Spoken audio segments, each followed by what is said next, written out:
Picture this, you have a huge test tomorrow.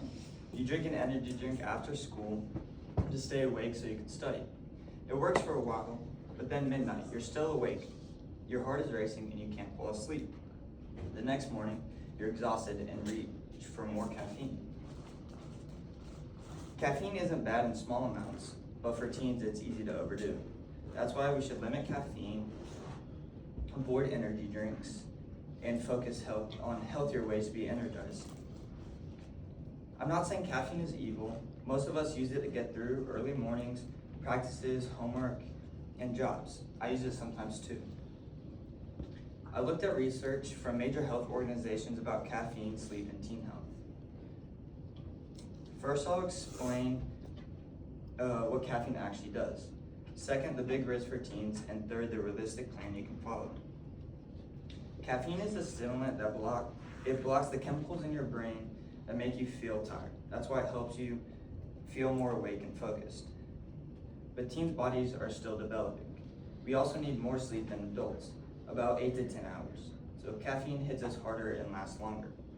Health experts suggest teens that should stay around 100 milligrams a day. A small coffee can already be close to that limit. A large coffee or an energy drink can go way over. And sometimes energy drinks have 2 to 3 times the amount we need. The problem isn't just caffeine. It's how easy we accidentally have too much of it. And when you have too much, that's when real problems start. The biggest issue for teens is sleep. Caffeine can stay in your system for 6 to 8 hours or more. That means that even in the afternoon, energy drinks can affect your sleep at night. Some of the effects are it's harder to fall asleep, you have lower quality sleep, and feeling tired the next day. You sleep less, you feel more tired, so you drink more caffeine, and your sleep gets even worse. This becomes a cycle and it's hard to break. Some other risks are anxiety and jitters, bad headaches, upset stomachs, and increased heart rates. When I was younger, my dad had a caffeine addiction. He would drink close to 6 to 8 or 6 to 10 energy drinks a day, which can come up to 684 or 1,140 milligrams a day. That's way too much for somebody to handle. One day, me and my brother got home from school. My father's truck was in the driveway, but he wasn't at home. He had several heart palpitations, which put him in the hospital. Now he's cut down that amount of energy drinks to now just 1 a day.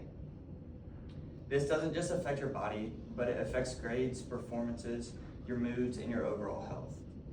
So if caffeine can cause all these problems, what's a better way to handle it?